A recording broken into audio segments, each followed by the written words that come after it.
Hello everybody, this is Image, and I'm going to be bringing you some more professional StarCraft commentary. This is a Proleague match from the 7th of June, played between Shinhan and Entus. Both of these teams are near the top of the rankings and are looking to lock up the second place position, so they've brought out a lot of their big guns to play today, and it should make for some really exciting StarCraft. The only big gun player who hasn't been called on to play, at least in the listed lineups, is CJ's Sky High. He is playing in a GOM TV match 5 hours later than this match occurred. So he is being rested or is practicing for that. On the left is Stork. He's a Protoss for Shinhan, who had been slumping in the previous couple of rounds of Pro League, but has won 6 of his last 7. And on the right is Effort, a Zerg player for CJ Entus. He's won a ridiculous 22 out of his last 25 games, and it will be interesting to see who's surging more, who has more game today, and who's going to be able to make good on the momentum that they have to pull out a victory here. 5, 4, 3, 2, 1, 0. And I am definitely interested to see how this game between these two goes. It's sort of a classic matchup between an established veteran and an up-and-coming new player, and that's always an exciting story to watch. So we're on Heartbreak Ridge, and we have Stork in Teal on the left side at the 9 o'clock position, and we have Effort in, it looks like yellow or orange, on the right side at the 3. That's... maybe that was brown? I have a little bit of a hard time telling. Anyway, in any case,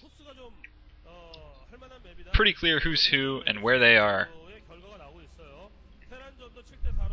Heartbreak Ridge is a very interesting map, and it favors Protoss. At the moment, not too heavily. It's the stats for this map are, after 15 games of Protoss versus Zerg, the Protoss have won 9 and the Zerg 6, so Protoss are 60% on this map, but with a small sample size of games like that, that doesn't suggest that the map is horribly unbalanced. The margin of error is such that the imbalance might be really quite slight, and it looks like an overpool being planted for Effort, so he's going to go for some early Zergling pressure.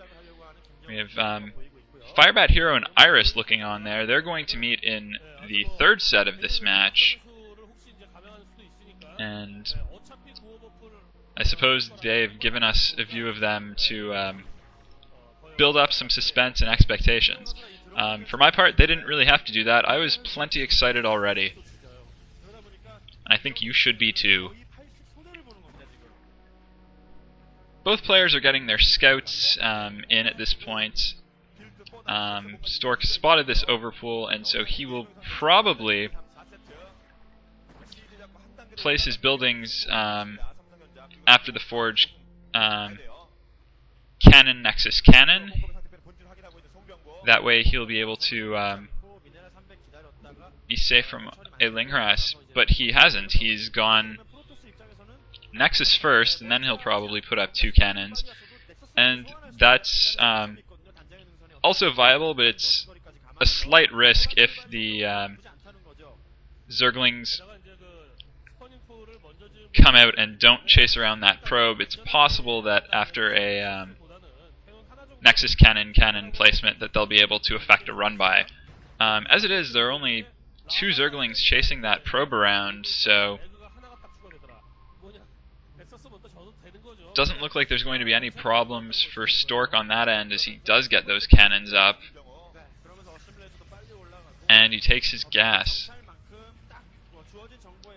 But in fact, Stork has gone Nexus Cannon Gateway, so he is not expecting Effort to mount a lot of early Zergling pressure, and it looks like he's right, as Effort's responded to this by expanding twice to compete economically, and Stork sending out a probe to the temple and mineral patch at the lower left. I'm not sure what he was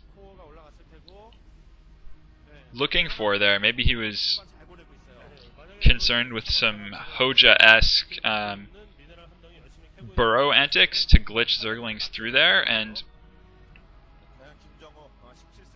I think if he was even considering that, that's to his credit, because that's not something I think we've seen a lot of yet on this map. I have seen Hoja play on this map, and he tried to do that with lurkers in the mid-game against...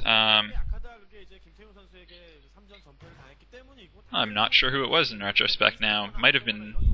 No, it wasn't Free. Their game was on Destination. In any case, that was in a commentary of the week matchup, and it would be visible on the Violattack account. I might look that up later and include it in a cast of one of the later games in this series. In the meantime, Stork, playing rather standard, getting his tech up. He's got the Citadel and Stargate going, so we might see some early game Ser DT. We might see a scouting Corsair and then a transition into Speedlot Archon. It'll be interesting to see, and there are a few clues that we might watch for as these Zerglings are spotting up the front. The Forge isn't spinning, which leads me to think that the +1 Speedlot Archon rush is out of the question right now, and it looks like Stork, while he's cheaped out and benefited his economy by planting only one cannon, that cannon doesn't protect his assimilator, so he might lose this second gas if he's not careful. On the other hand, Effort lapsing with his things there, taking another hit more than he should have, but nothing too critical there. And now Stork is forced to plant that second cannon, but his I think he's managed to get his early game economic advantage off just fine, that now planting that second cannon is no problem. Stork now is mining out that that mineral patch next to the temple at the bottom left, and we'll see what he's going to do with that as the first Corsair is out and the first Overlord is getting taken down. Templar Archives are up, so